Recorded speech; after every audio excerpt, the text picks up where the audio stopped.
Europe 1, 6h33, au moins 10 chars Léopard 1 livrés dans les prochains mois à l'Ukraine. Annonce hier de l'Allemagne, des Pays-Bas et du Danemark, alors que le ministre allemand de la Défense, Boris Pistorius, a fait une visite surprise hier à Kiev, la première depuis sa nomination mi-janvier. La guerre en Ukraine qui rebat les cartes militaires de toute l'Europe face à la menace russe. Les états-majors de l'OTAN réfléchissent à redéployer leurs forces dans les États baltes.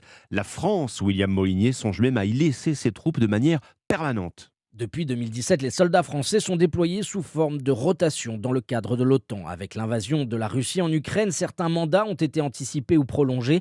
Et selon nos informations, la présence des troupes françaises pourrait être pérennisée, donc rester dans le temps. Ce serait le cas en Estonie, à Tapa, où 300 militaires français sont stationnés. Ils sont spécialisés dans le combat d'usure en milieu difficile et se relaient avec les Danois dans un bataillon sous commandement britannique. Des questions logistiques découleraient de cette réarticulation, notamment sur les effectifs, l'entretien des matériels et les infrastructures conçues pour accueillir de façon temporaire les contingents. Basculer sur du permanent enverrait un message rassurant aux pays baltes, très inquiets pour leur sécurité. Cela montrerait aussi notre fiabilité au sein de l'Alliance, insiste une source militaire. Cette bascule vers des troupes pérennes sera au cœur des discussions de la première réunion de l'année des ministres de la Défense de l'OTAN à Bruxelles.